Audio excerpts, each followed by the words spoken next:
Call the meeting to order this morning. Start out with our pledge of allegiance. Pledge allegiance to the flag of the United States of America and to the republic for which it stands, one nation, under God, indivisible, with liberty and justice for all.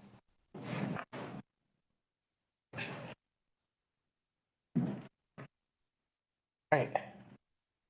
I need a motion to approve the agenda. Are there any additions? Are there any additions to the agenda? I was just going to do a quick update at the end on the airport status. Okay. Make a motion. Support. Agenda. All right, we have a motion and support to move forward with the agenda with the additional update for the runway at the end. And looks like we'll start out with Nikki this morning.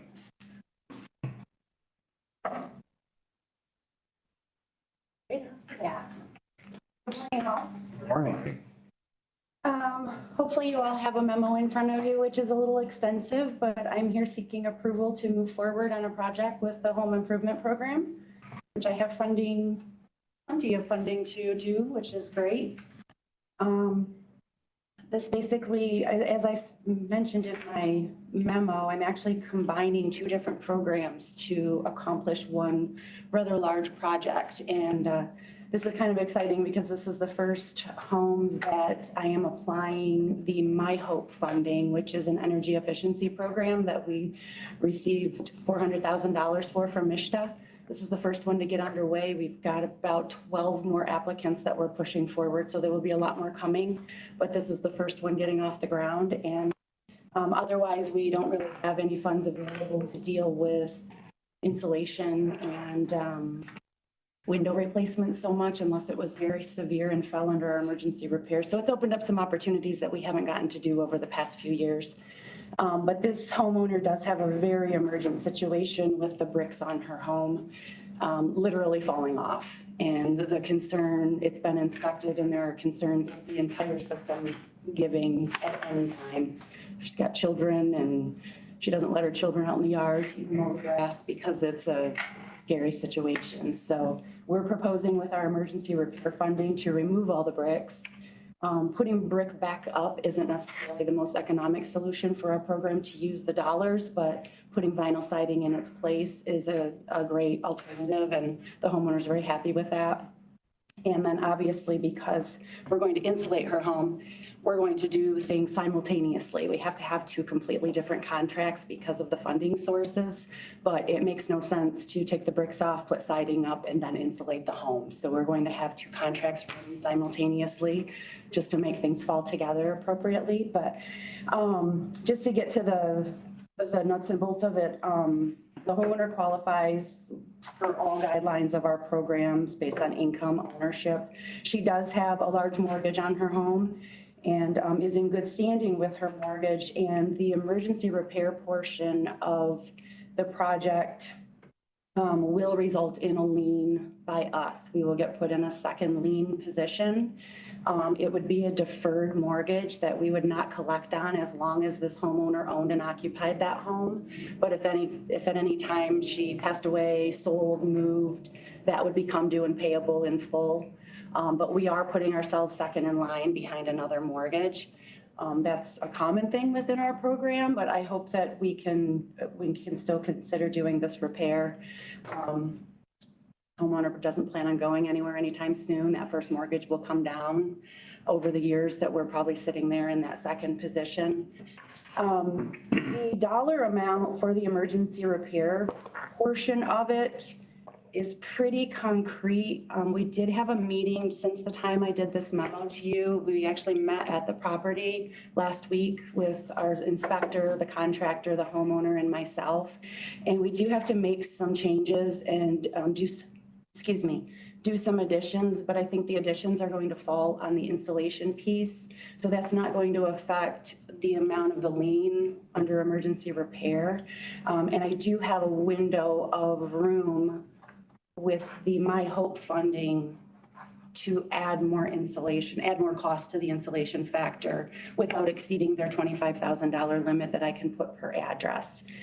So there's still some numbers that might change as we get more information in over this next week. We kind of made some decisions that we need to add some foam board to the outside of the home, and that wasn't initially written up. But that will all fall under the Mishta My Hope funding. So I'm just asking for approval to move forward on this project. I have a contractor in line actually ready to start removing the brick next week as long as this goes through.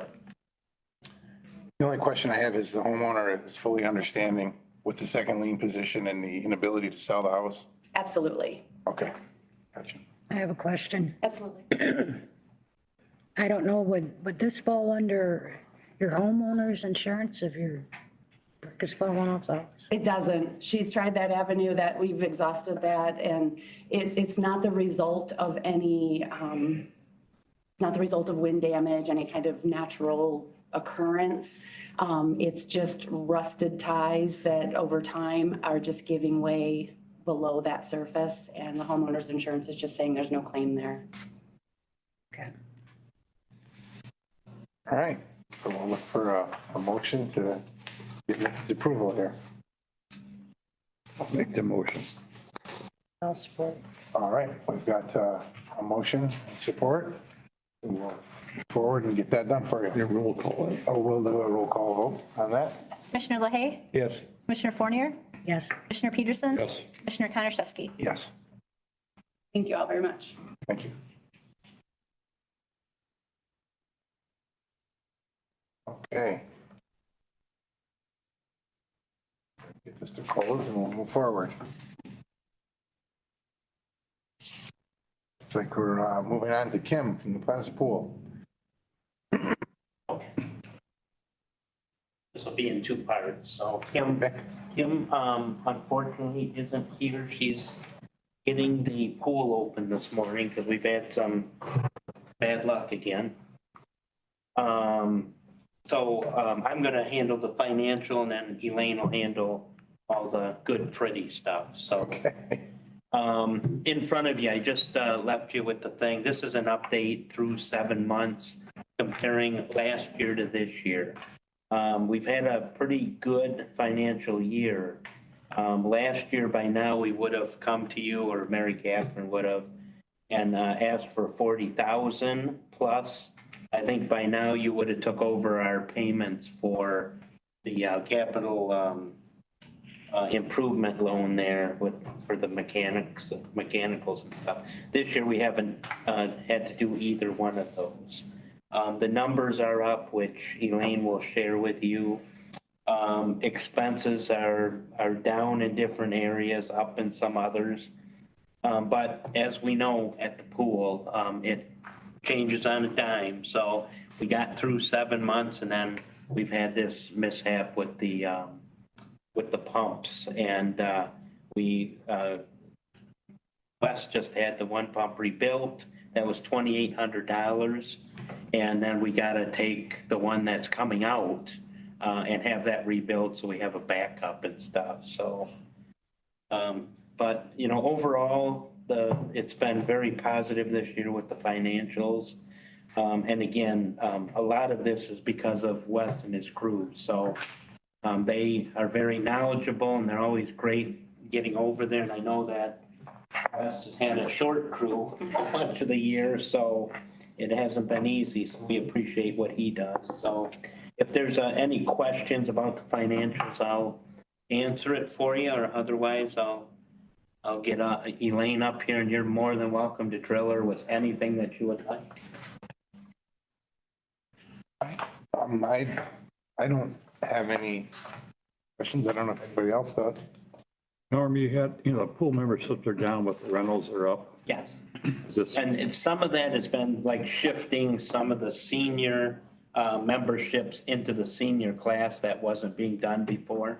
You know, as you can see, there's some accounts and stuff we've switched out. That's why you see like an expense, you know, where last year there was nothing, this year there is something, but it's transferred out of different accounts. Last year we had a cleaning company that did the cleaning. This year, we have just our staff doing it.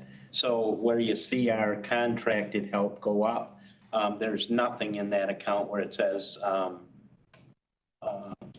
pool cleaning or building cleaning. So, yeah, that's kind of what that is that's why the senior is up quite a bit. What's that? The drop-ins have. The drop-ins have really increased. The private lessons was this year, last year we had it in the pool lessons. This year we took it out so we could kind of track how we're doing with that. So, yeah, there's nothing on there that when I went through this and did this, that I thought that there was a major problem. And again, Elaine will go over how many members we have and things like that. And then Mr. Showitz wrote a great article today, him and Mary Catherine today, in the paper about the expansion and that. And that's pretty exciting because, we're 50 years, 51, I think. This year's 50 years exactly for the 50 years pool. this year that the pool's been there and stuff. And we'll be honoring a lady that has been teaching since 1970, Eve Phillips. And some of you guys might have had her as a teacher, because I think she was on, when she retired, on about 3 or 4 generations of kids that she taught at our school. But she still teaches for us. She's in her 80s and Wow, absolutely wonderful. So that's awesome. You. All right. anything else?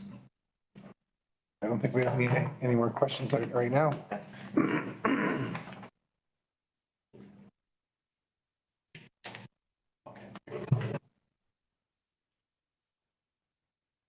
Good morning. All right, so, yes, things as a whole have been looking so good. Our numbers have definitely increased with our membership, counts and stuff. Last year, we had approximately 225 on the memberships, and we're up to 260. Now, I know the financials show that there's a dip and stuff, but a lot of that, some, like Norm said, some of them have switched from regular memberships into seniors, and it's counted just a little bit differently. But we also have some patrons that have chosen to do drop-ins, which means they come every day, or some every day, some, but every time they come, they pay $5 a day for coming. And they realize that some, even though they're doing this, they're paying more than they would for a membership, but it's their way of helping the pool out. And they fully realize that they could get the way cheaper if they bought the membership, but they don't want to do that. They'd rather put the extra little bit into the pool funds. And the drop-ins average roughly 20 a day now. Our drop-ins have increased quite drastically. And so our patron count for July was 2,645. Approximately 200 of those were spectators. We've started counting our spectators because we are ultimately responsible.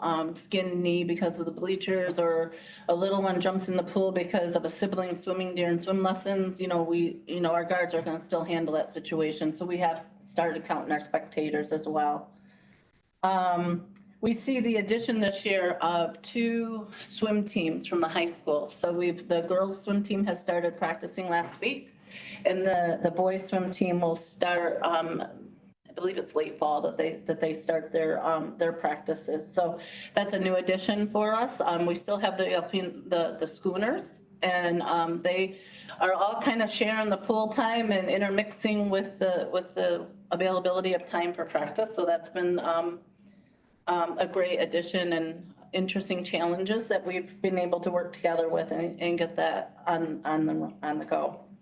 We're getting ready once again to start Ready, Set, Swim.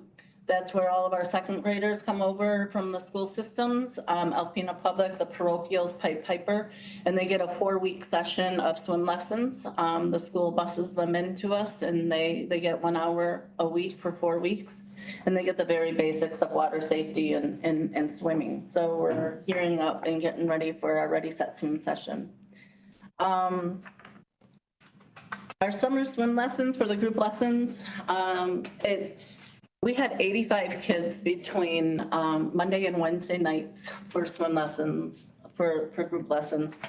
We literally had 25 mommies or parents and babies in the pool at one time on Monday night. So if you want to hear some noise, come to the echoing pool with 25 babies in the water at one time.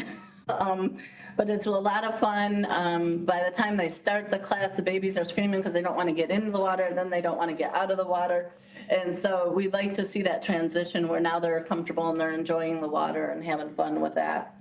I would like to personally thank Wes and his crew. We enjoyed the 2-week maintenance shutdown in June. It was a lot of fun, actually. I mean, the kids took pride. He was very shorthanded during that time, so we hauled our kids in, our lifeguards, and said, you guys are gonna learn how to do maintenance and clean.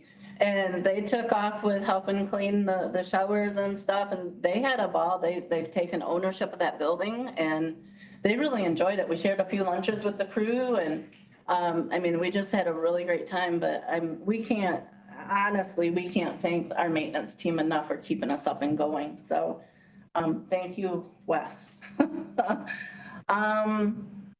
In 2013, again, with our lessons, I missed this note, sorry. In 2013 was our largest group lesson recorded that we have for history. At that point, we had 395 kids in swim lessons. This year, we are currently at 361 swim lessons taught, and we have 2 swim sessions yet to go. So we're gonna well beat that record. Our FOPP has been doing a fantastic job. That's our Friends of the Plaza Pool. They continue to raise money in a variety of ways. Their bottle drive, their euchre tournaments, they do bake sales, they help concession stands at the concerts and stuff.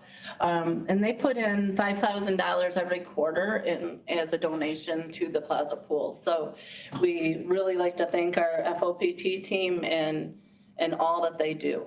So that's kind of it in a nutshell right now. We're hoping to get a limit system to increase our rentals even more than what they have, but waiting to see where that leads us. So. And with the swim teams, that's an added $13,000 in revenue that we didn't expect when we did the budget and got into the year, because they didn't approve a swim team till like in spring and stuff. So that's another real positive on the revenue side for us. Is that already in this equation? It's not. We'll get our first 6,500 in the next month or so. And then depending on how the boys team is going to pay, we don't know if that'll come this year or right into next year, but gotcha. We'll see. We'll see at least a $6,500 jump. Well, good. Well, thank you both for all your hard work. It's a good time for things to be looking up when we're trying to get you guys a new pool. Absolutely. And, you know, I'm glad to hear that so many people are doing the lessons. You know, where we live, we're fortunate to be surrounded by water, and it's nice that we're able to offer this. So, you know, we have a little less worry about. Drownings this year already. So, Great Lake. we're at, was it 43? Something like I think that. we're at 43 drownings. I didn't check this morning. I usually check once a week on our drownings. So the Great Lakes have seen, I'm gonna say 43 drownings this year to date, at least. 1 or 2 of them have been from Lake Huron. And it is, the drowning is the biggest cause of death in children under age 14. And just about 3 weeks ago, unfortunately, one of our infants from Hillman drowned in a backyard pool. So when you go into our facility now, above our bleachers, Kim and I have put, I think there's 8 posters that just, as the parents are sitting there waiting for their kids with swim lessons, it kind of gives them a visual of things. If you have a pool in your yard, you know, make sure there's a fence around it, make sure it's gated, put an alarm on that gate. You know, don't leave the babies outside by that pool alone. Just as a reminder, and so many people fall into the myth of those little arm inflatables that so many parents put on their babies. They are not life-saving devices. The babies will drown with those on. And so we've been working hard because parents want to put them in the pool with those on during swim lessons, and we're like, no, they need to learn to float. And so, and that those are not life-saving devices. So just a lot of myths that we try to help curb and break and teach and educate the parents as well as the kids with water safety. Yeah, that was, it's good that you guys are making that effort. That was a really you. tragic, unfortunate event. Thank you. Yep. Thank you. Okay, sounds like things are looking good on the pool end, so we'll move on to Wes. Give the same love for us. I was gonna ask, Exactly, yes. I was gonna ask Wes how much he's been paying all these people. Everybody that comes in tells us how awesome he is, so that's good. We're fortunate to have people like that. Okay, so the sanitary sewer at the courthouse, that project is complete. Accident damage to the bathrooms at the fairgrounds, I expect we'll be getting on that as soon as the fair is over with now. The tower project, testing's in place, I believe the 23rd, that's still the date. Is what they're looking at for going live, yep. The old DHHS building, we are at the point of everything is in primer and we're putting the final coat of paint on the exterior trim now, so we'll be wrapping that one up hopefully yet this week. The hinge panels for the swine barn, which was a budgeted item, we put all the framework in place. The steel came just a matter of days before the fair, so once the fair's over, we'll put the steel on, secure them, and that project will be done. Courthouse parking lot was due to be done last weekend.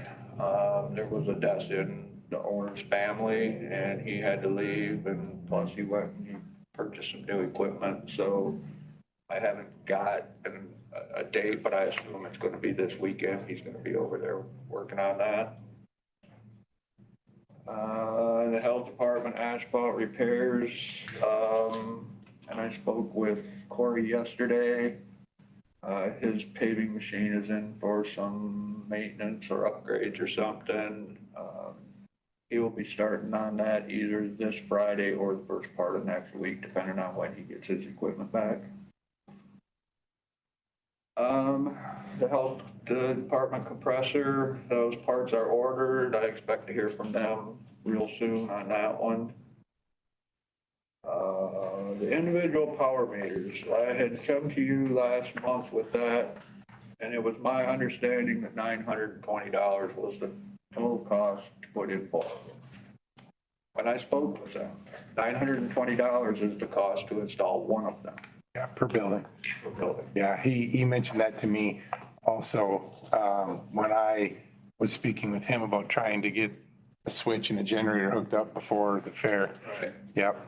So, I guess the question becomes, do we want to do all four of them? I guess I personally don't understand why we would put one on the house because it's such a small user. I know there's been talk of billing the fair board for what they used rather than a flat rate. So I could see possibly putting one there. And also MSU Extension and Animal Control for cost allocation purposes. So I guess, how would you like me to move forward with this, is the question. So, Bill, you can correct me if I'm wrong, but maybe that's something we should take to a full board? Well, it's gonna have to go to a full board, but it's gonna come a recommendation under here. My opinion is that maybe we do one or two a year, or maybe we only do the two on the buildings that are in question. I agree. We don't really need one on the house. There was, I think it was $12,500 budgeted to do the original project. So there is money, more than enough money to do three of them if that's what you wish to do. It's gonna show, our biggest concern is the fair board, right? And, but unless you got cost allocation for the, Yeah, and if I understand the whole thing right, this is something that we could put in for a few years, and if it's determined that we've developed a pattern, we don't need them there anymore, they could be moved to a different location, and used there, so, you know. three of them would probably be suffice for that. See what they talked about the house. Yeah. I'll make the motion that we do the 3 Okay. without the house.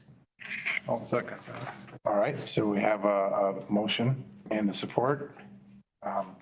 We'll take do we need a roll call vote? Yeah. We'll take a roll call vote on that to move it up to the board. Commissioner Fournier, Yes. Commissioner Peterson, Yes. Commissioner LaHaye, Yes. Commissioner Konarczewski. Yes. All right. So we've got the motion passed. We'll take that to the full board to get those 3 installed. Okay, thank you. And then we have a quote for the repair of the 2012 Ford F-250, which is the vehicle that Patrick's using. It needs ball joints, tie rod ends. It needs a considerable amount of work to the tune of about $2,500. I spoke with Mary Catherine. I guess the question is kind of, do we want to repair it or do we want to order a different vehicle? So the order banks for Enterprise are closing here in the next week or so. So we need to make a determination both about this vehicle and about the replacement of the pool vehicle, which is also on our agenda. $2,500, that's, probably 2.5, maybe not quite 3 months worth of a lease payment. Do we make the repairs to this vehicle and, hope that we don't have anything else that we need to put money into it, keep it for another, 6 or 12 months? Or do we go ahead and order a new vehicle? Now, I will say, there is no guarantee on how quickly. If we put in an order for a vehicle now, it could be another 3, 4, 5 months before we actually get a vehicle. And is this vehicle safe to even be driving around the fairgrounds? I think there's kind of an open question on that. So, at this point, I guess I can see positives and negatives on both sides of repairing this, seeing if we can get another 12 months out of it, and thinking about ordering a vehicle next year for the fairgrounds. Or going ahead and calling it and saying, nope, this car's put in good service, move it on to its next best life and order a new vehicle. What do you think? We also have, I guess my concern is we also have, if we don't fix it, could be months with no vehicle for him to use. Right. Do you think if we get the repairs done, this thing will last a year? I do. Well, that That truck truck is- save several $1,000s just by doing that, so. This truck has been used in the past for plowing snow. And with us having new vehicles now, we won't be using that to plow snow. So I do believe the repairs will hold up for a while. How many miles are on that truck? 99,400. There you go, just under 100,000. Yeah. The vehicle for the, That truck was used when we bought it. It had about 30,000 on it when we bought that truck. Okay. the vehicle for the pool, what would it be used for? So it's a little misleading. It's the pool vehicle, which is to say the vehicle that a whole bunch of people get to use, right? So it is open for almost any of our county employees to use. Right now, the pool, the joint use vehicle is used a lot by equalization when they're out doing their field work in the summer. But, you know, commissioners certainly have used it in the past to go to meetings. I've used it to go to meetings. I know the clerk's office used it once to go to a conference. We have had 911 use it. So and as word got out, we did get more and more usership of that vehicle, especially once we had a newer vehicle to use. Is that something the county's always had? Yep. At least as long as I have been aware, yeah. The vehicle at the fairgrounds, that one would be used for, By Patrick, the fair manager, yep, or the fairground camping manager. Every week bring a deposit. Right now, I mean, I have a gator, but going back and forth to the barn, but right now the gator's down. moving fire rings around. I Yep. move fire pits. I mean, if I gotta get one fire pit, I'm not gonna get the tractor out and just throw the fire pit in the back of the truck. Sometimes moving a table because it's easier throwing them in the back of the truck than it is getting the forks because you can't see the forks on the tractor, so. The one that everybody uses, the pool vehicle, is that got enough life in it to give it to Patrick? No, that's a. It's a Tahoe. It's not a open bed truck. And no, unfortunately, it also needs brake work, which, so. And, you know, this is, you know, circles back around kind of to the more general discussion about why we went to a leasing program with new vehicles, so that we weren't always having these repair bills. And I would throw one other thing out. The 2,500 it's gonna take to fix this is not in the budget. Okay.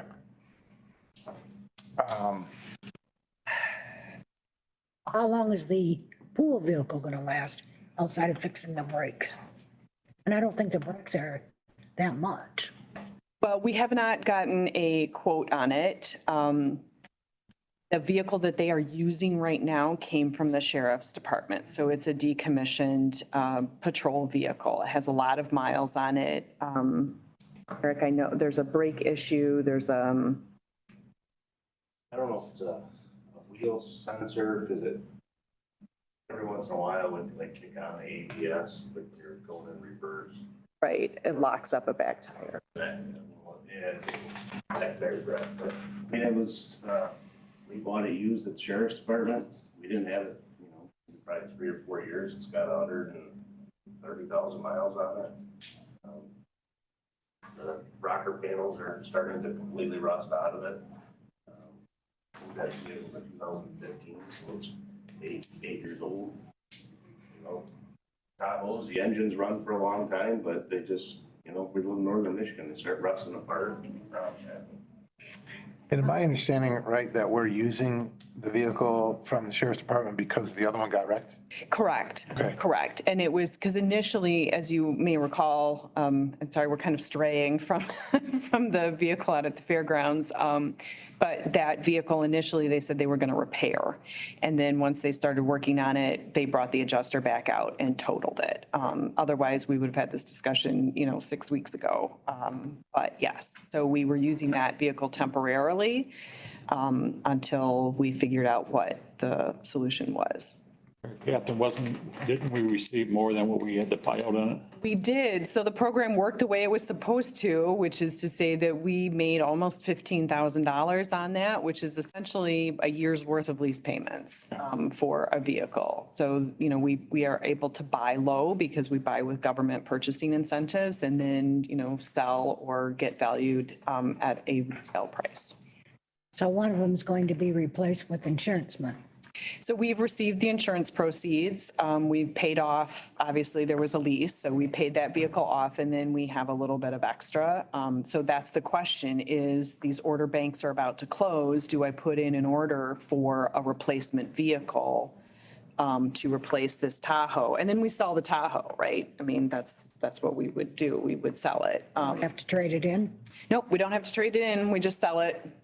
And take the proceeds. And then do I also order a vehicle for the fairgrounds at the time? I will tell you, we were not expecting to get all 4 of the new maintenance trucks at the same time in July. We had not budgeted to get all 4 of the maintenance trucks, so we will be having to look for a budget adjustment for the maintenance department.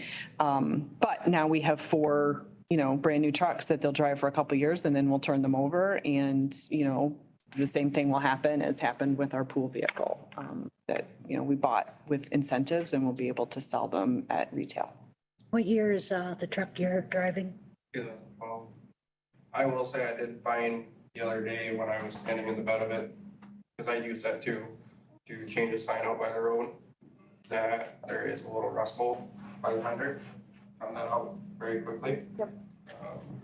So now we gotta kind of watch where I'm stepping. The only other thing that I would like to add too is I do know that is a 5.4 motor in there. And those are notorious for camp phasers going out around 100,000 miles. And as far as I know, they're not cheap. So that's the risk, as with any older vehicle, is, you know, I guess if I were pressed for a recommendation right now, I would say let's order the new vehicle, the new pool vehicle to replace this Tahoe, and do the repairs on the red truck, see if we can get another year out of it, and plan and budget appropriately for a new vehicle for the fairgrounds in 2024. I just casually noticed last night, I drove by that pickup truck, and it appears to be in pretty good shape, just casually driving by. Is there anything else going on with it that you can think of, Wes? No, we actually, this stuff was found when we took it in for an oil change. We asked them to look the vehicle over when they did it, and this is what they found. Where, who gave you the estimate? Word is, Okay, okay. Does all our stuff. Oh, yeah, and he does a good job.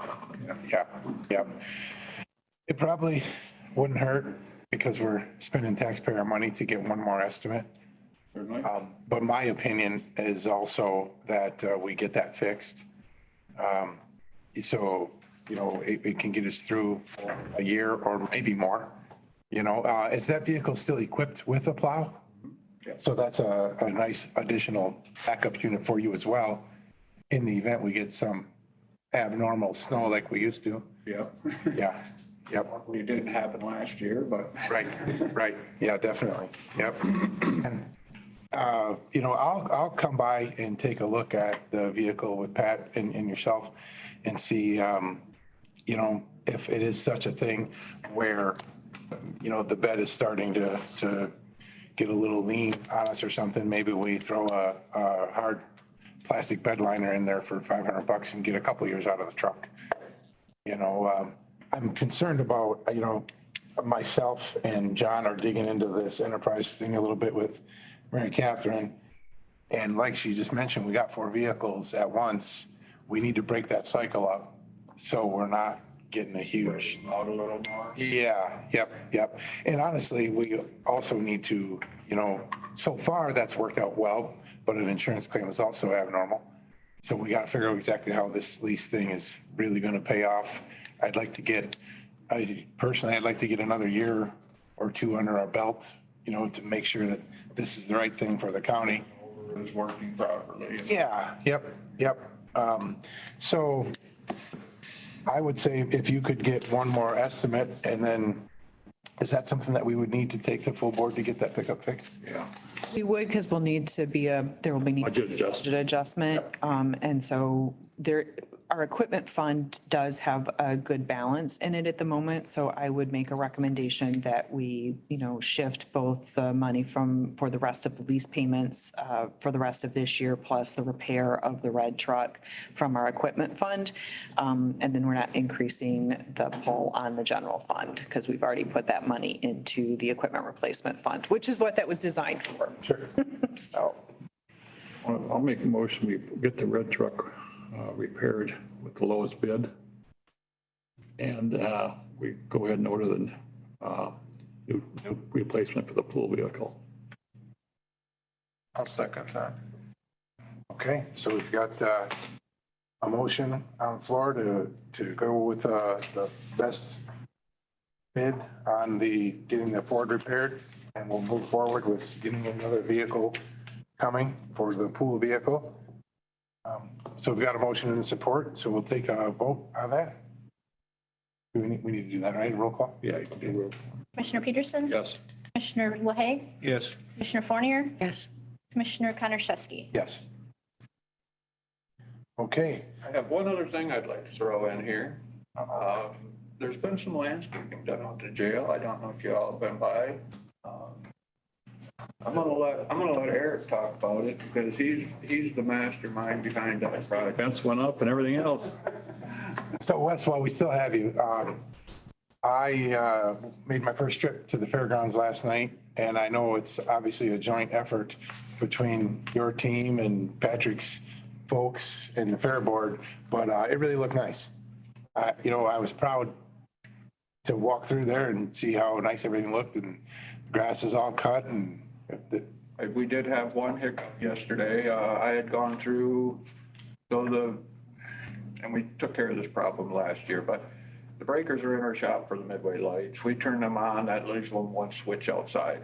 I went through last week, all the breakers were on. Somehow last night, when they went to turn them on, they were off. So I met with Mike Arthur this morning and we got them turned back on, so that situation should be taken care of. Oh, good. Good deal. And I'd like to catch you before we leave too, just for a minute. Thank you. So landscaping at the jail, last year during the budget year, we budgeted some money anticipating some landscaping around the property because, it was pretty bare looking after construction. This spring I had talked to Wes and had some ideas of putting some crushed stone, some, shrubs and maybe a picket fence in the front. Obviously things didn't work out. Got really busy. Summer went by, and we didn't move forward with that. About a month ago, Doug Pratt from Prattscapes approached me. He likes to do a community service project every year. He thought the jail would be a perfect opportunity to do that community project. He got some donors, public donors or businesses. Long story short, he estimates the project itself would have cost $10,000. He did it for $2,500. So we got a nice split rail fence in between the public parking lot and public and employee parking lots. It kind of gives a natural barrier not to come over into our employee parking. He planted, I think, 17 shrubs, and I think like 7 trees. So we have a nice spruce tree in the corner by the driveway next to where an electrical outlet was, so we can get an electrical outlet and actually put some Christmas tree lights on there. Like I said, the split rail fence, shrubs along the front of the administrative side, and some stone, some washed stone. So it looks really nice. It really beautified the property, and it looks really good with the canopy project that is almost done. Meridian, I just talked to them. They're waiting for the copper colored steel to come in on the 20th of September, and then they can finish that part up. But all in all, it really dresses up the jail. Yeah, I agree. I drive by there every day, and I noticed it kind of as it was unfolding, and definitely took the pole barn effect away. Yeah. Quite a bit and makes it look a lot better. So we had inmates out there to actually do a lot of the manual labor. And Doug had a couple of his guys there. So it worked out good. It took 3 days. Like I said, it looks beautiful. Yeah, well. I did order some topsoil from Yaki. It was an additional $500, 20 yards. So now we can go back and actually do a little topsoil or grass repair. So hopefully everything will look good. Good. Just enough. Great, thank you. It was very nice of Mr. Pratt to do that. Yeah, definitely. It's And I'd like to say Wes did a really good job. I just want Oh, I'm not joking. His crew's been awesome this summer. yeah, it shows. Yeah, everywhere you go, it shows, definitely. All right, we'll move on to Mary Catherine.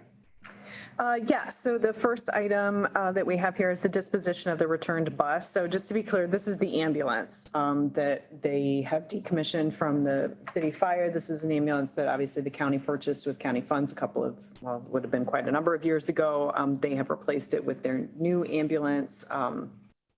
So this one gets returned to us. The question is then one of disposition. I did reach out to Enterprise. They could sell it for us if we wanted them to, or we can auction it off ourselves.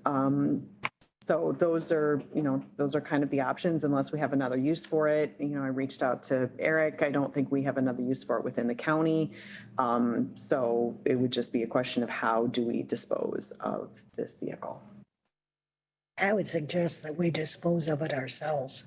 Put it in the papers, maybe somebody wants it. I think we had a problem with that before. We sat there for 2 years. Well, somebody bought it. Did you know, Wes? Didn't Use the somebody buy ambulance? it for, I mean, we could, They change it into an RV. Is that your sister-in-law?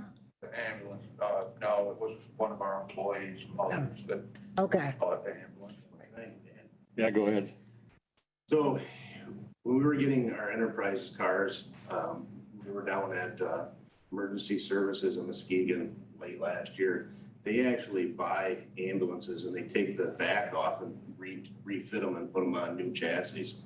And I'm only saying this because you might want to reach out to Enterprise. You may draw a bigger auction price by going through Enterprise. Because downstate, there's a bigger demand for that kind of stuff than somebody locally that would buy that. And I'm just throwing that out there because I saw it being done down there. I know that ambulance sat at the airport, at the fairgrounds for a couple of years. We tried to sell it. We I never, think it only sold for $500 or $600. yeah.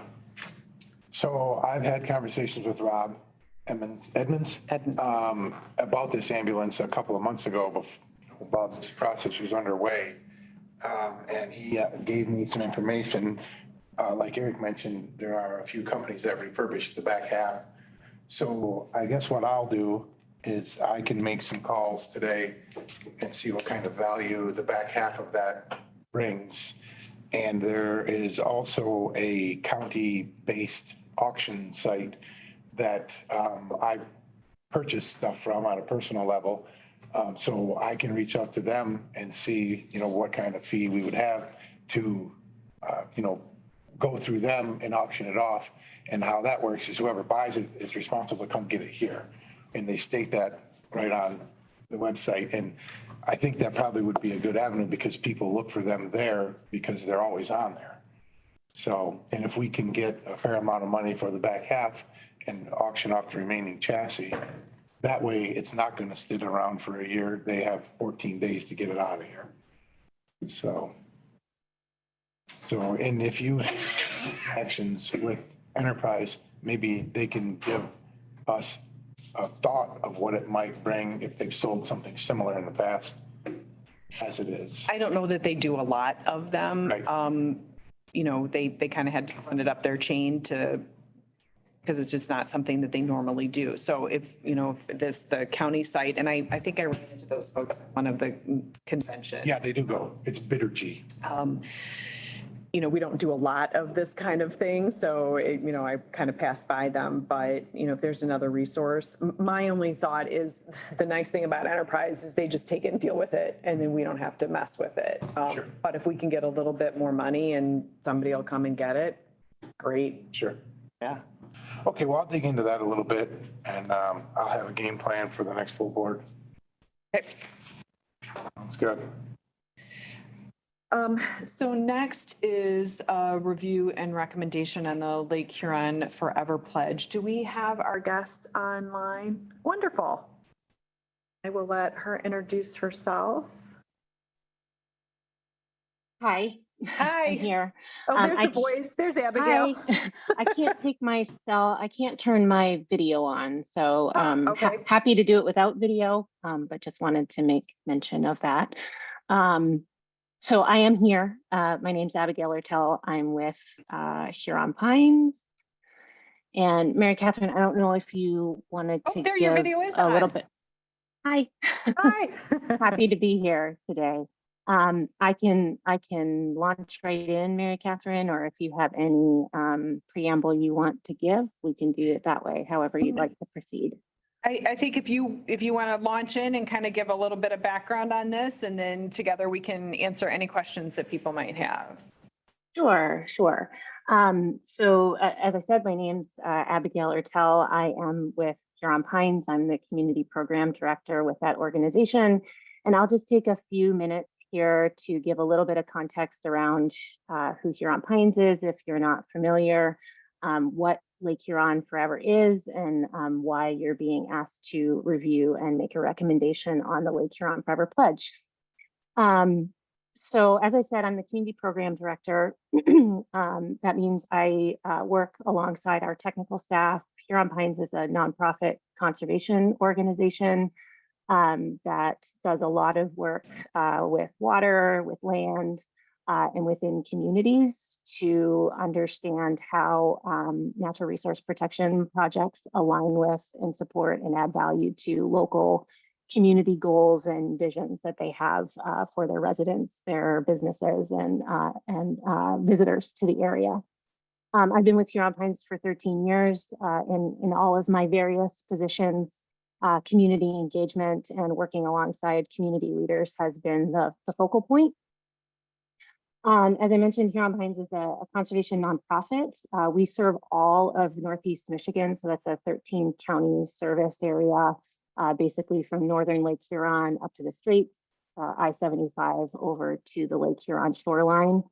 We have 2 offices, one in Gaylord and actually one located in Alpena. We opened that office in early 2020 and have continued to grow the positions and the work that we do out of that office.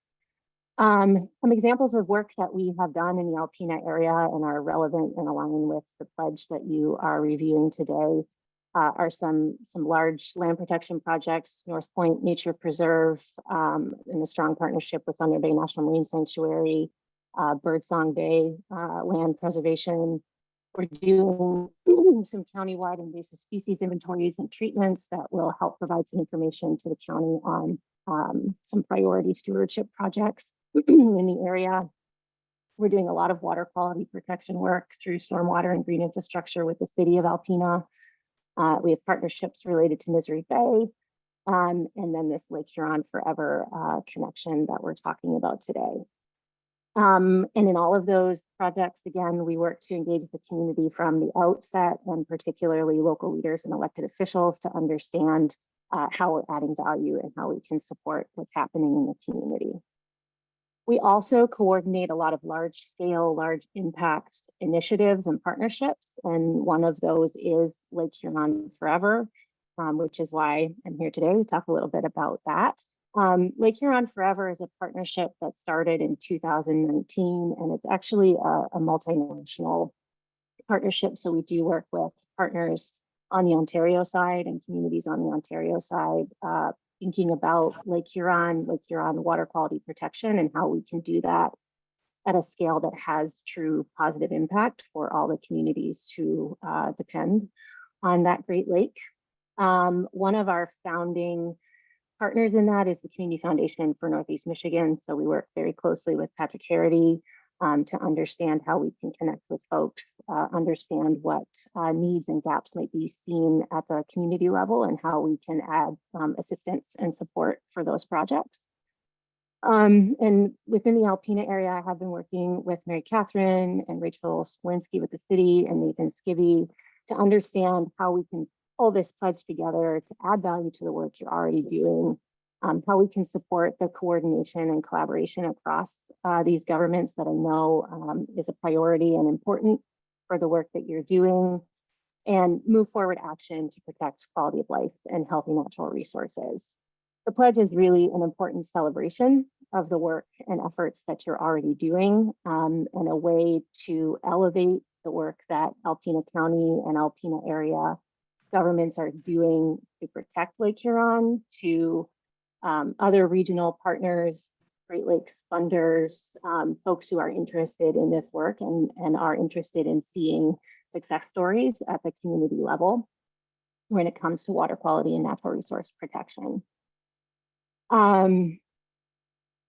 So at the root of Lake Huron Forever is working to engage directly with local leaders and elected officials to understand what needs each community has in elevating and prioritizing natural resources and water quality protection, and then helping to tailor the tools and resources that can be brought from our network, which is over 60 technical community philanthropic partners to move forward action and fill gaps, help meet needs. When you look at Alpena County, water quality is very central to local human, environmental, and economic well-being. When you think about your public water supply, when you think about water-based ecotourism, the maritime history and culture that you all celebrate. And so the pledge is put together as a way to, like I say, recognize and celebrate what's already happening, and also think about what may be some next steps could be. And we work with Mary Catherine and other elected officials to make sure that they're realistic, that they're unique to you and fit with work that you're already doing. And then can bring you into our network through the pledge process to receive additional technical assistance, peer learning with other communities that have taken the pledge. And we do have 2 in Augrey and Bay City. And really highlight those projects and the work that I mentioned in the Alpena area for residents and visitors. So what happens when you adopt the pledge? You'll review it today, ask questions. If it's recommended to the full board and the full board agrees to adopt it, then like I say, you're continue to receive technical assistance from Huron Pines and other partners to scope projects, identify potential areas of funding, be connected to other experts, other communities that are doing this to learn and receive some support in celebrating the great work that you're doing. We did hold an input session at the end of last year where we had 20 participants from across the Alpena area provide information and feedback on what they see happening in the county that is connected to Lake Huron Forever and natural resource protection, areas where they would like to be involved, high-level goals that could be incorporated into this pledge. So we have heard from folks in the area beyond Rachel and Mary Catherine and Nathan and ourselves to make sure that this pledge is representative of the folks who are living and working in your communities. So I hope that you will ask lots of questions, learn more about Lake Huron Forever, and make the recommendation to the full board to adopt the Lake Huron Forever pledge. Thank you. Thank you. Appreciate the information.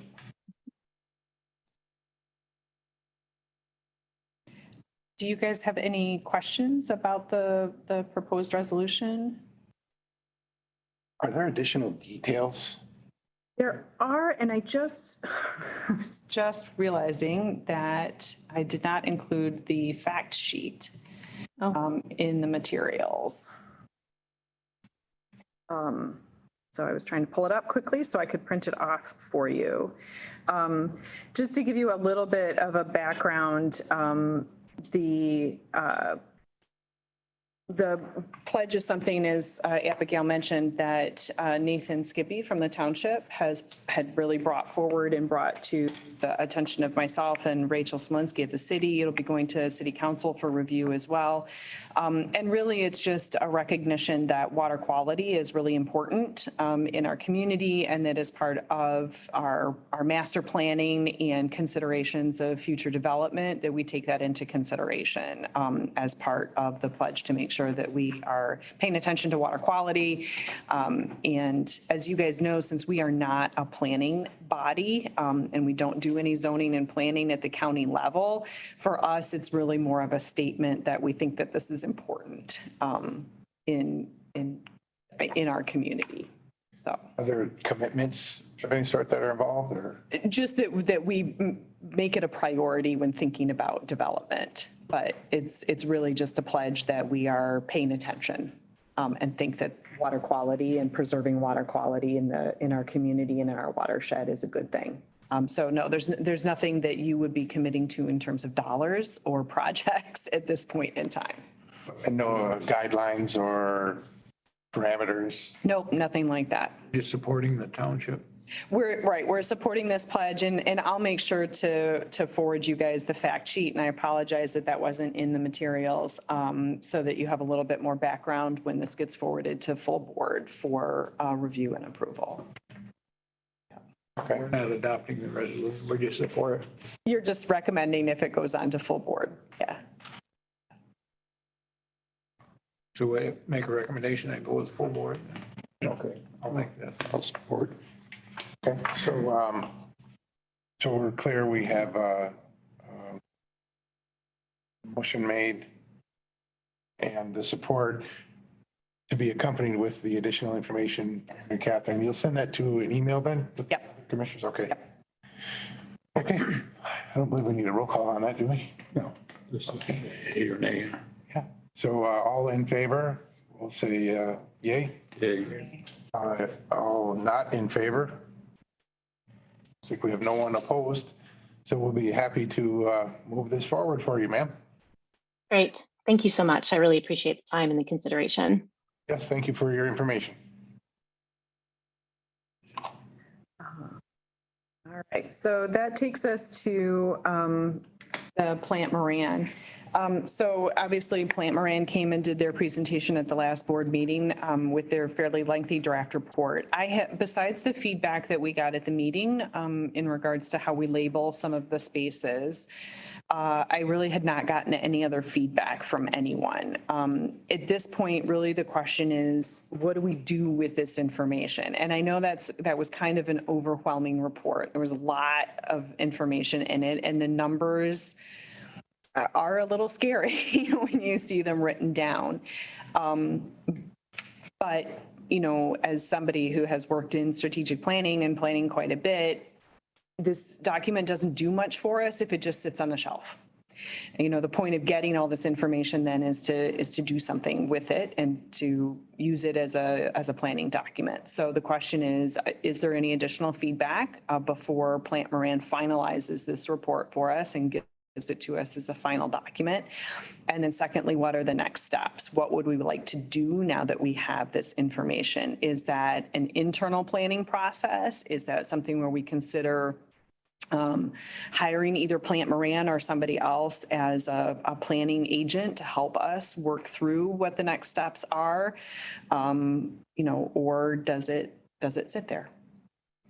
Oh, it's got to move forward. I mean, we spent $75,000 on this and it has to go. I mean, if we do it internally, then go back into Plant Moran and say, this is where the money we got. How can we best utilize this money? If we're going to project in a capital improvement plan, say, you know, we got $500,000 we could invest in something. What is our best avenue of spending that money versus just throwing something out there, seeing what sticks on the wall? Or is it a strategic planning process in which we really think about what are the goals that the county has over the next 5, 10, 15 years, and how would we get there? And that's something that either Plant Moran or another group could help us work through, is not just what's the goal, but how do we get there, which is to say, how do we fund what we want to do? You know, Plant Moran works with units of government like ours, but there are lots of other planning and consulting firms that also do that work. The advantage with Plant Moran is that obviously they've done this initial study for us. We can do that. We can do some of the strategic planning internally and then go back to Plant Moran or somebody else to say, okay, here's what we'd like to do. Now help us figure out how we fund it and how we get there. Or we could say, here's what we want to do, and they could come back to us and say, okay, that's what you want to do, but here's what it's going to cost you, and realistically, I don't think you can get there, so maybe you want to think about a different plan.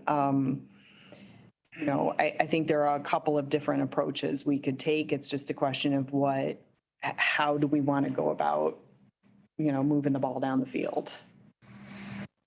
I think we have a capital plan and renew it about every year or every 5 years, whatever. It's a wish list. Yep. Just put that in, and then you can only do what you can afford. But you got a wish list, you got something to look forward to in the capital plan. And that would include purchases of all kinds, plus building maintenance and whatever. I mean, you know, one of the things that study kind of highlighted for me is that over the next 10 years, if we did everything that was brought forward as, you know, capital items that need to be done on our buildings, both building across the street and over here, you know, we're probably looking at somewhere between $23 and $25 million. If we built a new facility that would accomplish many of the same goals plus some, we're probably looking at about $30 million. Over the next 10 years, what's the best investment? So I think my opinion is that maybe we need to ask all of the commissioners to review this in depth. And maybe we need to form a meeting with all of the commissioners so we can decide as our group what we feel is most important. And we should make our list of what we feel we need of importance, get approval from our group, and then take it to the community level and reach out to the public and say, this is the information that we received from the study. Here's how the Board of Commissioner feels. And then maybe we should have a public meeting to get some feedback in order for, to even really move forward from there. That's my thought. You know, it's everything on that list. Obviously, we have to do something with everything. And obviously, we don't have $30 million at our fingertips. But I totally agree with Bill. We've committed to spending this money because we have to. We can't put our head in the sand, so we have to get some kind of plan. If we start with a big project and we wait a couple of years and figure out where we're going to get the money, I just think that we need to prioritize, and we definitely need, I feel like we need public involvement.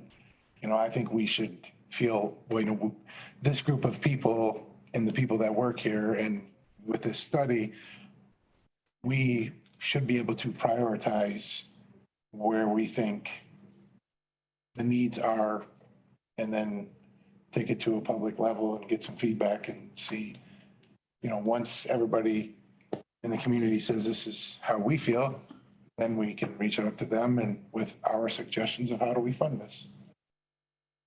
And, you know, we do have a survey tool. It would be easy to do a couple of even just 1 or 2 question surveys over the next couple of months. You know, what order of importance would you put these 5 things in? Or, you know, does the community have, you know, if we were to think about the design of a new building that would include ADA accessibility, would people be interested in funding it? Like, I mean, you could ask just very short, quick, you know, response questions of people as part of that process to get some feedback too. Yeah. So today as a group, how do we want to move forward? Well, I think we should get together the full board and ask the question from each, what is your goals? What goals do you want this study to go forward? Yeah. And then narrow it down from there. Do we need a new building? Do we remodel the buildings? You know, what do we do? And I've been on this board 7 years and they've been talking about that courthouse for about 7 years, about fixing it, getting it ADA compliant. And it hasn't gone nowhere. This is one step in getting us to where we're going to go one way or another. Yeah. You know, do we put an elevator in, or we build a new courthouse, you know, new facility? Right. So, I mean. Yep. So then what do we do? Do we add it to the full board as this topic, or do we? We could schedule a separate strategic planning session, which is, you know, perfectly allowable to do a special meeting. And, you know, because we wouldn't be making any decisions, it would just be a strategic planning session. Basically, we do our budget. We Yeah, just sit down, just be a work group meeting. group. And, you know, just have that as a special topic. Does that sound like, That makes sense. That makes sense. okay? Sounds like a good idea. Yeah, we need more than us. Yep. Yeah. This is a pretty big topic.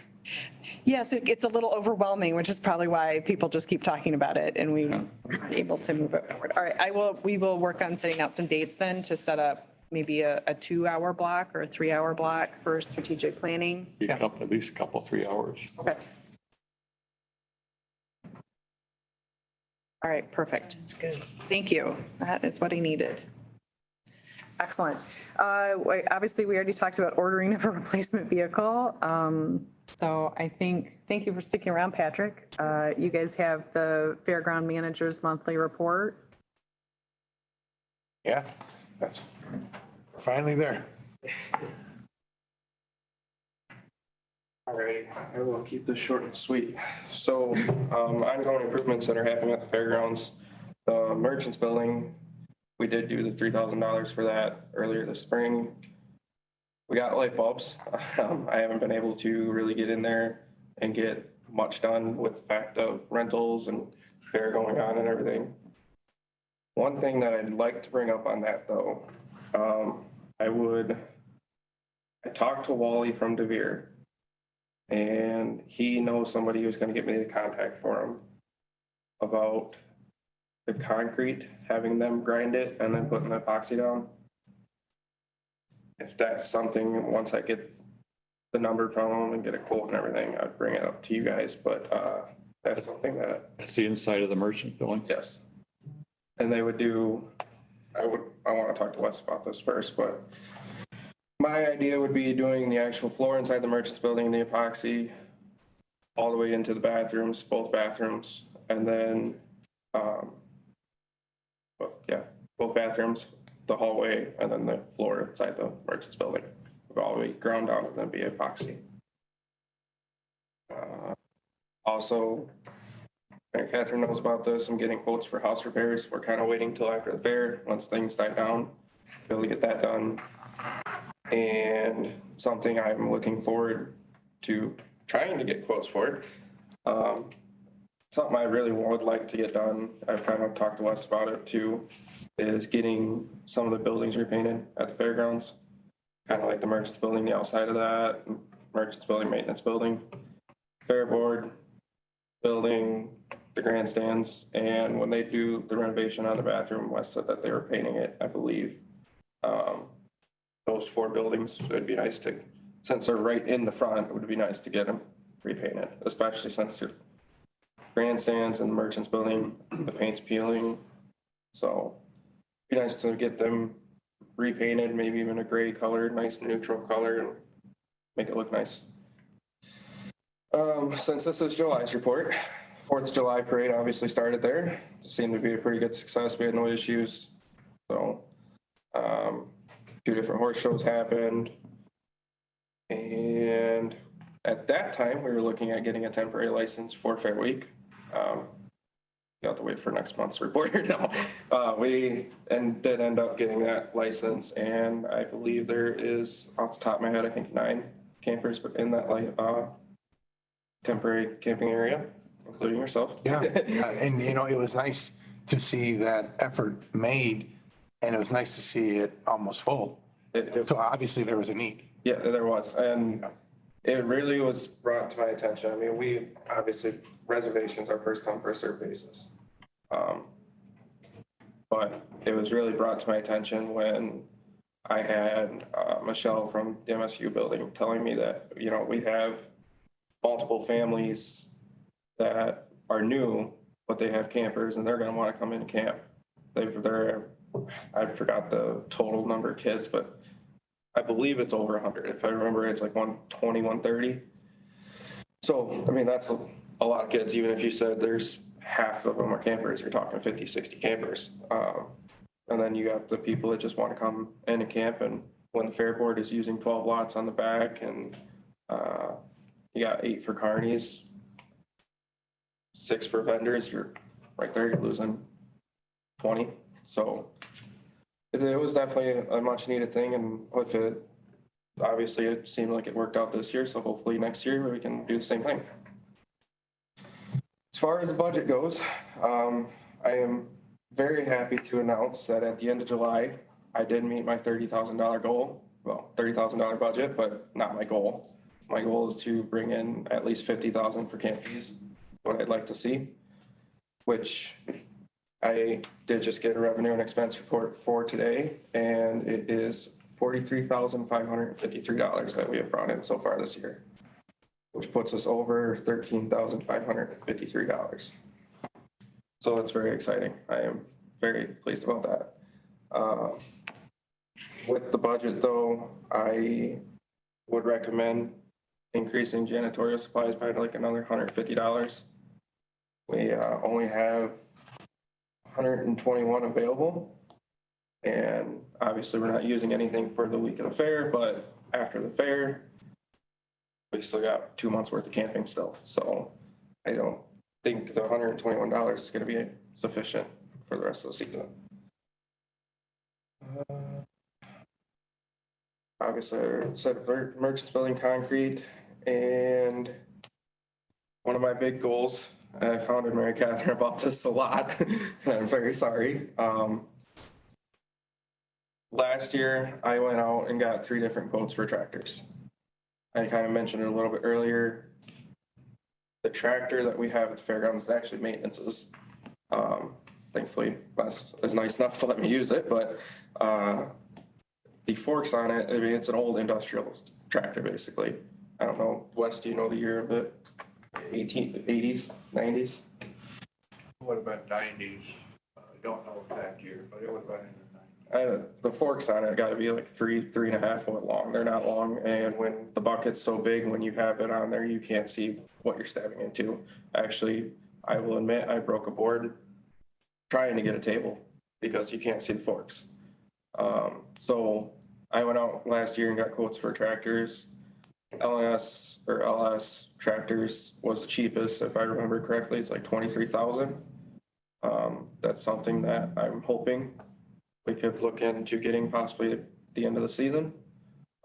Especially when we start putting boats, trailers, pontoons, whatever into the barns. It would be nice having a smaller tractor, being able to move around in the barns a lot easier.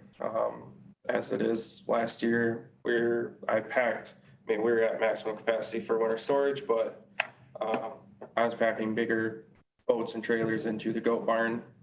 And in order to do that, you have to use a small tractor, which I was getting from Beaver Lake. So there was the expense of going out there and getting their tractor. So with that, that's something that I would really, really strongly suggest that if we can swing it to get one. Other than that, I did attach a little file of picture of some work that not much, but it makes it look pretty. Just some barriers that was painted at the end of the month, and I think that's it as far as I got. You guys got any questions for me?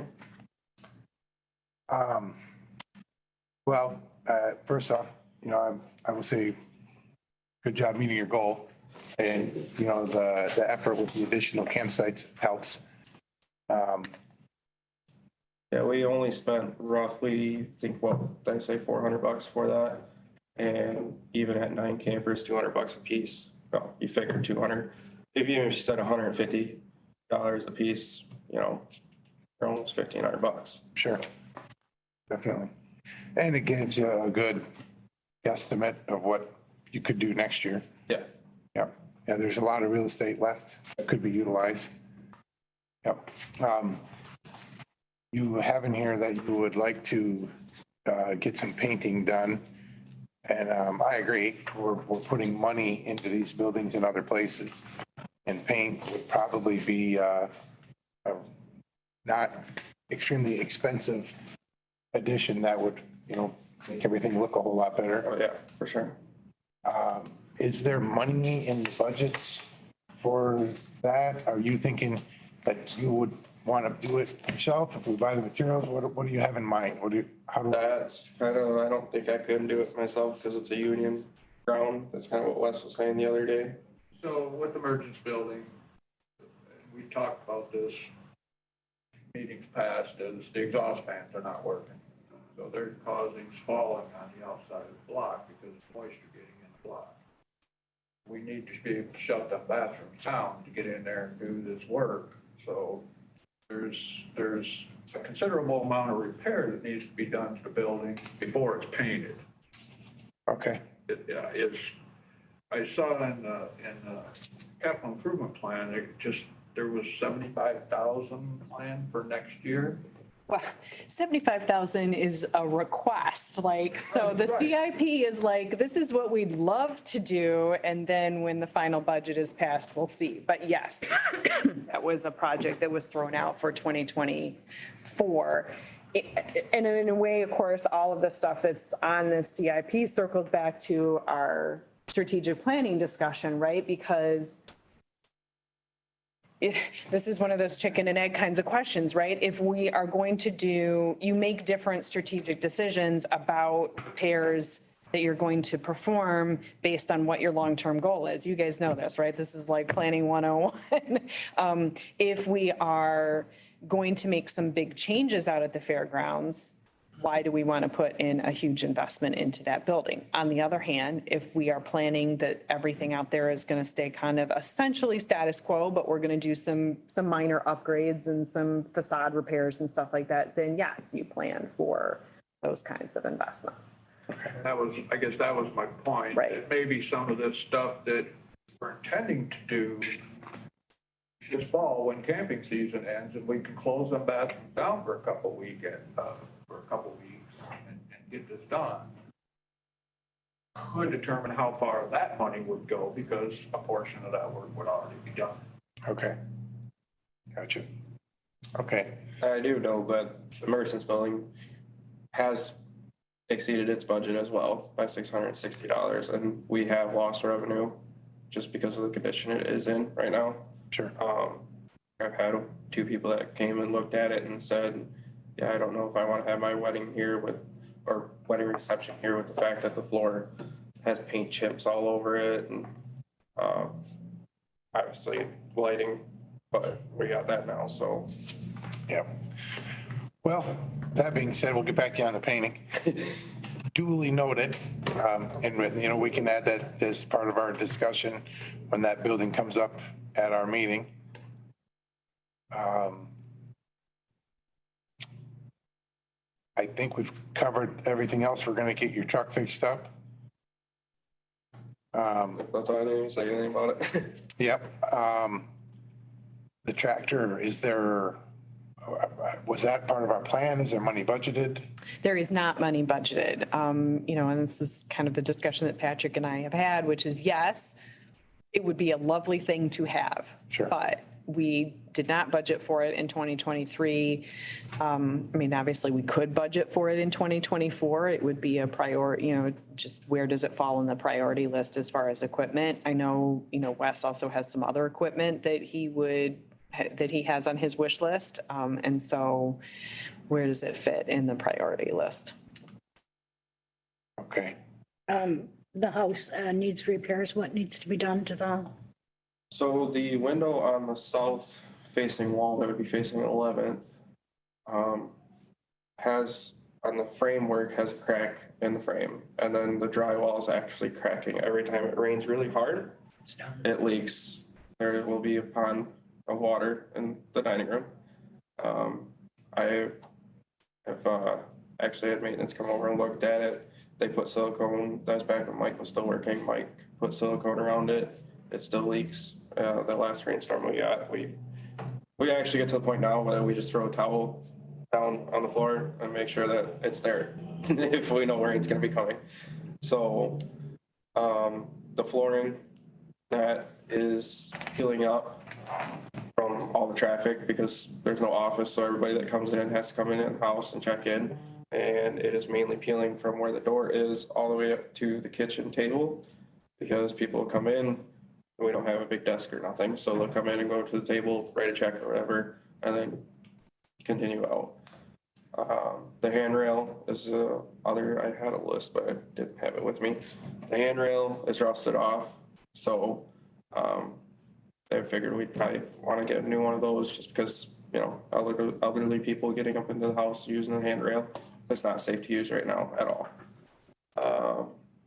And then the window facing into the fairgrounds on the west side, there was a crack in it when we moved in, and it has a pretty good draft. So I didn't know if we just wanted to replace those 2 front windows and go from there. So I asked Patrick to get some estimates just so we could know, what it is that what kind of numbers we're talking about and whether these are repairs that we can stage, do 1 or 2 this year and 1 or 2 the year following, or whether it was something we needed to do all at once. So he's in the process of getting that information together. Yeah, as far as a handrail, that wouldn't be too hard to make. We should get estimates on it, and probably should get it done if it's. And a window, you could get the size and get a replacement window, that's done that at our own one, that's, as far as the floor, It's something that would need to be added into next year. budget.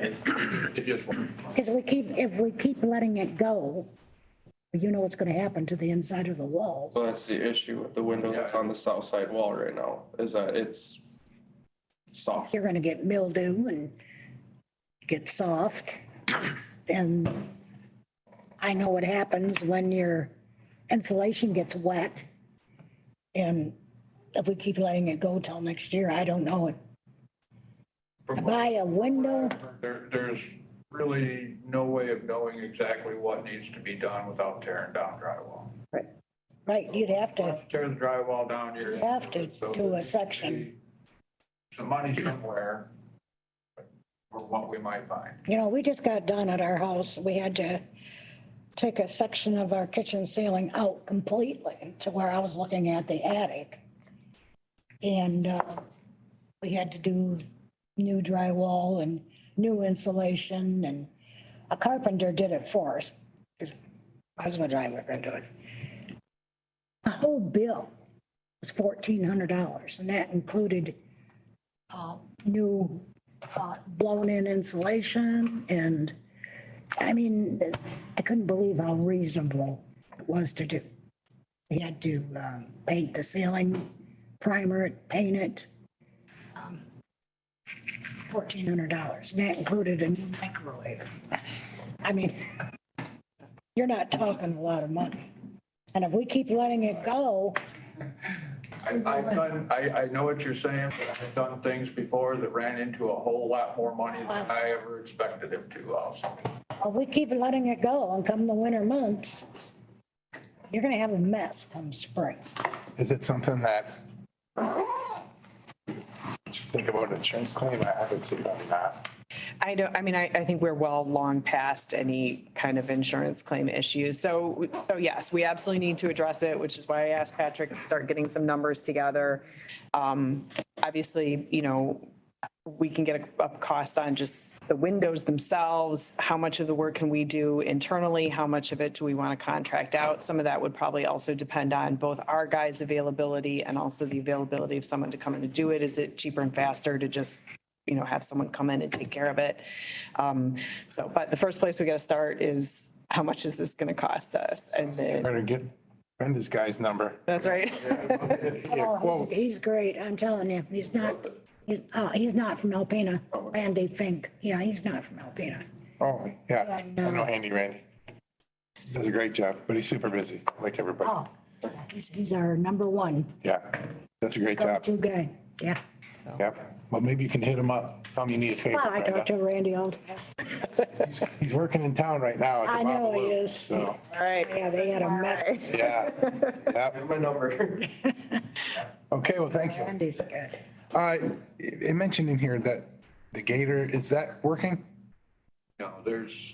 We checked power all the way to the pickup coil, so I don't know if it's a plug wire or a plug. We've got to dig into it a little bit more, but the crew, and just so you're aware, I did get a text after I spoke. They put the pump in, started it, and the main seal is leaking, so they pulled it back out, and it's going back to Alpena electric motor. Awesome. At the pool? Oh, nice. So the intent is, as soon as they get done with that, go over and finish looking at the gator. Oh, gotcha. But they did get another snag at the pool. Do we have insurance on that? Oh, Wouldn't that be nice? yeah, wouldn't that be nice? Nobody, That gator was running, wasn't it? Yeah, I was using it Saturday. That's when it died. You gotta quit using it, then it won't break. Sorry, I won't do any work. Gotcha. Okay, I guess, let's see if we can get back here. But on to the recycling. So this would just be to receive and file unless you guys have any.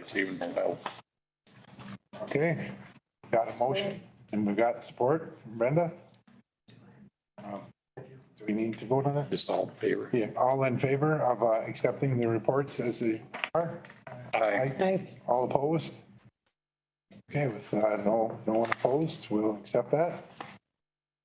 Next meeting, September 20th at 9 a.m. And Mary Catherine's gonna reach out to the group to get some dates in order for the capital planning. I will not be here for the 20th meeting. So it'll be just 3 years, or if I get Bert or somebody to come in and step in. Okay. Great. And then just very, very quickly on the runway, phase one obviously is pretty much complete, which is the middle section of the runway. So our FAA portion, which is the middle 6,003 feet of asphalt, has been completed. It's been marked. The good and the bad news is that we will have to remark this runway 3 times because they paint it right now with what they call displaced thresholds, right? So we're able to use our 6,000 feet plus the north 1,500 feet. The south 1,500 feet is under construction right now, or do I have that flipped? Yes. I have that flipped. Okay, the north. That's okay. Construction. Anyway, and then when they switch it, they will remark it. They will repaint the runway so that we have the other end plus the middle portion. And then they will repaint it again when both ends are done and we have the entire runway open. All of that's built into the cost. So the middle portion is open. Northern Strike was able to start on time, which is really fantastic. I know the base was hugely appreciative of all of the great work that the contractors did to get done and get that reopen. The money that is owed to the contractors for the middle portion is flowing through. That's about a $12 million project. We've paid out about just under $8 million at this point on that portion of the runway project. That money comes to us from MDOT, and then we pay the contractors. The money for the DOD project, which is the end, that has seen a few hiccups in the process. All of the money is here locally, like they can see it sitting in their account at the base. The question is being able to release those funds to us. It's a fairly complicated process with all of the documentation that the DOD requires, which is, and the Air National Guard really is the processing agent. But I think we've gotten the last piece of information to them.